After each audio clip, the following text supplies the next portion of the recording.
Hello दोस्तों, नमस्कार। बहुत स्वागत है आपका एग्ज़ाम गुरुजी चैनल के डेली करंट अफेयर्स के वीडियो में। आज 27 अगस्त 2020 है और आज के वीडियो की पीडीएफ डाउनलोड करना मत भूलिएगा। ये पीडीएफ आपको हमारे टेलीग्राम चैनल से मिल जाएगी, जिसकी लिंक नीचे डिस्क्रिप्शन में आपको मिलेगी। उसके अलावा ये पीडीएफ आप हमारी एप्लीकेशन एग्जाम गुरुजी से डाउनलोड कर सकते हैं। एप्लीकेशन को आप गूगल प्ले स्टोर से डाउनलोड कर लीजिए, अगर अभी तक आपने ऐप डाउनलोड नहीं किया है तो। आगे बढ़ेंगे, बात करेंगे थॉट ऑफ द डे की। जो आज का हमारा मोटिवेशनल पावरफुल थॉट है कि कल को अगर आपको आसान बनाना है, कल को आपको ईजी बनाना है, तो आज आपको उसके लिए कड़ी मेहनत करनी पड़ेगी। तो जो भी अपना भविष्य सुधारना चाहता है उसको आज पर काम करना पड़ेगा। जो आज काम नहीं करेगा उसका कल कभी भी अच्छा नहीं होगा। तो यकीन मानिए, आप में से जो लोग चाहते हैं उनका भविष्य अच्छा बने, जो लोग चाहते हैं उनका कल शानदार बने, तो आज से ही कड़ी मेहनत करने के आपको अभ्यास डालना होगा। क्योंकि आज का किया गया काम ही कल आप फसल के रूप में काटते हैं। जो आज आप करेंगे, आज अगर हम मक्कारी करेंगे तो कल आपको परेशानी ही काटना है, और आज अगर मेहनत करेंगे तो कल आप आसानी काटेंगे, कल आप सफलता काटेंगे।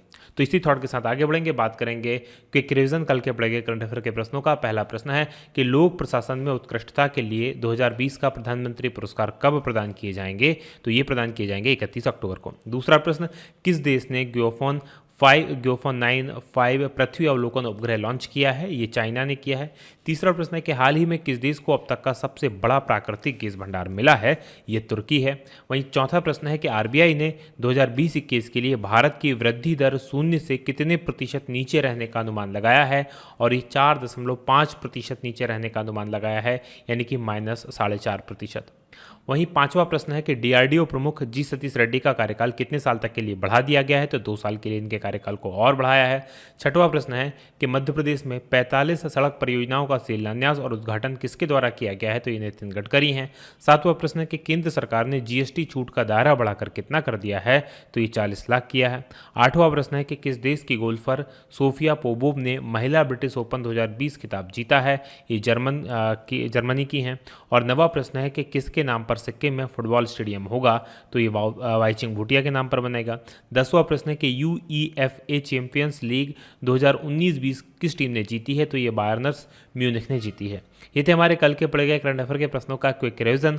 आगे बढ़ेंगे, आज के प्रश्नों की बात करेंगे। और आज के करंट अफेयर का पहला प्रश्न है कि नीति आयोग द्वारा जारी निर्यात तत्परता सूचकांक में शीर्ष स्थान पर कौन सा राज्य है? तो इसमें पहले स्थान पर या शीर्ष स्थान पर गुजरात है, यानी कि बी ऑप्शन प्रश्न का सही उत्तर है। डिटेल देख लीजिए क्या है। तो नीति आयोग ने जारी किया अभी हाल ही में एक सूचकांक जिसका नाम है निर्यात तत्परता सूचकांक, यानी कि ईपीआई, एक्सपोर्ट प्रिपेयर्डनेस इंडेक्स और 2020। इसमें ईपीआई का जो उद्देश्य है वो चुनौतियों और अवसरों की पहचान करना है, यानी कि किसी भी राज्य के सामने क्या क्या चुनौतियां आती हैं, कौन कौन से अवसर हो सकते हैं जिससे ज़्यादा से ज़्यादा वो एक्सपोर्ट कर सकते हैं, साथ में जो सरकार की नीतियां हैं वो कितनी कारगर हैं और उसको कितना और सुविधाजनक बनाया जा सकता है। तो इन सब के लिए नीति आयोग ईपीआई के तहत काम कर रहा है। इस सूची में नंबर 1 पर कौन है? तो गुजरात नंबर 1 पर है, महाराष्ट्र नंबर 2 पर है और तमिलनाडु नंबर 3 पर है। तो ये आपको याद रखना है। नीति आयोग की बात कर लेते हैं। इसकी स्थापना हुई थी 1 जनवरी 2015 को। योजना आयोग के स्थान पर इसको स्थापित किया गया था। इसके उपाध्यक्ष कौन है? राजीव कुमार। तो अध्यक्ष कौन होते हैं? तो प्रधानमंत्री इसके पदेन अध्यक्ष होते हैं। और सीईओ कौन है? तो अमिताभ कांत। आगे बढ़ेंगे, दूसरे प्रश्न की बात करेंगे कि किस राज्य के कृषि विभाग ने केसर के व्यापार को बढ़ावा देने के लिए एक ई नीलामी पोर्टल बनाया है? तो ये ई नीलामी पोर्टल बनाया गया है जम्मू कश्मीर के कृषि विभाग के द्वारा, यानी कि ए ऑप्शन प्रश्न का सही उत्तर है। डिटेल देख लीजिए क्या है। तो जम्मू कश्मीर के जो कृषि विभाग है उसने जीआई टैग किया गया है कश्मीर के केसर को। तो पहली बात तो ये आप याद रख लें कि कश्मीर के केसर को जीआई टैग दिया गया है।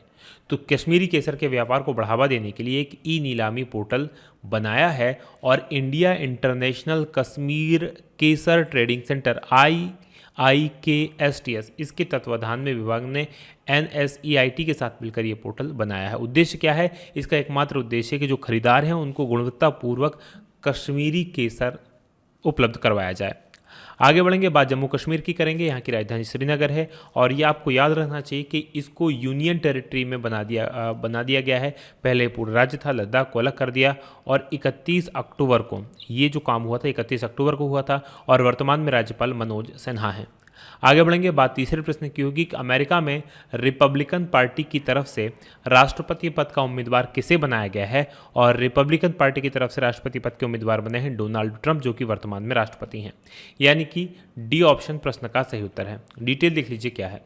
तो रिपब्लिकन नेशनल कन्वेंशन यानी कि वहाँ की पार्टी का एक पूरा बैठक हुई, और उसमें जो वर्तमान राष्ट्रपति हैं डोनाल्ड ट्रंप, उनको अमेरिकी राष्ट्रपति पद के लिए अगले जो 3 नवंबर को चुनाव होना है उसके लिए एक बार फिर से औपचारिक रूप से उम्मीदवार घोषित कर दिया है।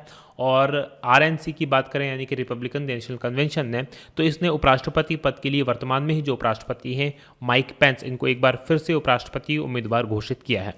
जबकि डेमोक्रेटिक पार्टी की बात करें तो उसने उपराष्ट्रपति पद का उम्मीदवार बनाया है जो बाइडेन को। जो बाइडेन पहले उपराष्ट्रपति थे ओबामा प्रशासन में, और उपराष्ट्रपति पद का उम्मीदवार बनाया है कमला हैरिस को। आगे बढ़ेंगे, बात संयुक्त राज्य अमेरिका की करते हैं। यहाँ की राजधानी वॉशिंगटन डीसी है, राष्ट्रपति डोनाल्ड ट्रंप है और मुद्रा अमेरिकी डॉलर है। चलिए मैप में मैं आपको अब अमेरिका लिए चलता हूँ। तो जैसा कि आप स्क्रीन पर देख पा रहे हैं, ये हमारा भारत है, और हमारे भारत से अगर आपको अमेरिका जाना है तो मूव करना पड़ेगा पश्चिम में। ये अमेरिका भारत है, भारत से जस्ट पीछे जाएंगे देखेंगे तो ये अमेरिका स्थित है, राइट। अमेरिका की राजधानी क्या है, तो वॉशिंगटन डीसी, जो कि अमेरिका के पूर्वी तट पर के पास में स्थित है। ये वॉशिंगटन डीसी यहाँ की राजधानी है। यहाँ पर 50 राज्य हैं, उन 50 राज्य तो ये हैं, और एक राज्य यहाँ का आप देखेंगे तो ये है अलास्का, ये भी अमेरिका का ही हिस्सा है। ऊपर इसकी सीमा कनाडा के साथ में लगती है, नीचे इसकी सीमा मैक्सिको के साथ में लगती है। इस तरफ आप देखेंगे तो अटलांटिक महासागर है, इस तरफ आप देखेंगे तो प्रशांत महासागर है, और नीचे आप देखेंगे गल्फ ऑफ मैक्सिको यानी कि मैक्सिको की खाड़ी है।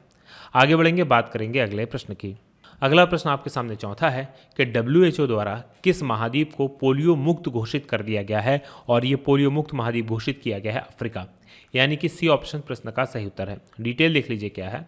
तो WHO ने अफ्रीका का जो अंतिम देश था जहां पर पोलियो संक्रमण था, नाइजीरिया, उसको पोलियो मुक्त घोषित किया, और इसके साथ ही अब पूरा अफ्रीका जो है उसको वाइल्ड पोलियो से मुक्त घोषित कर दिया गया है। WHO की बात करें तो इसने 1988 में वैश्विक पोलियो उन्मूलन अभियान शुरू किया था, और 4 साल से वहाँ पर अफ्रीका की बात करें तो कोई इस प्रकार का केस नहीं आया था। तो अब अफ्रीका को भी पोलियो मुक्त घोषित कर दिया गया है। अब दुनिया में केवल 2 ही देश ऐसे बचे हैं जहाँ पोलियो एग्जिस्ट करता है, पोलियो वायरस सक्रिय है, ये है पाकिस्तान और अफगानिस्तान। तो ये आपको याद रखना है। बात विश्व स्वास्थ्य संगठन यानी WHO की करें तो इसकी स्थापना 7 अप्रैल 1948 को हुई थी, जिसका मुख्यालय जेनेवा में है, और जेनेवा स्विट्जरलैंड में है। आगे बढ़ेंगे, बात 5वें प्रश्न की होगी कि हाल ही में दुनिया के सबसे तेज ह्यूमन कैलकुलेटर कौन बने हैं, और ये बने हैं नीलकंठ भानु, यानी कि ए ऑप्शन प्रश्न का सही उत्तर है। डिटेल देख लीजिए क्या है।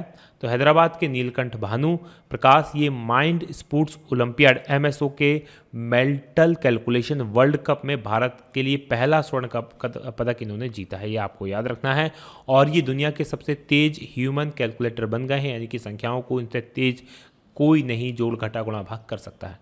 इन्होंने जो भारत की एक बड़ी महान विभूति रही हैं शकुंतला देवी और स्कॉट फ्लेंसबर्ग, ये गणित के काफ़ी दिग्गज लोग माने जाते हैं, इनका भी रिकॉर्ड तोड़कर ऑल टाइम रिकॉर्ड कायम किया है।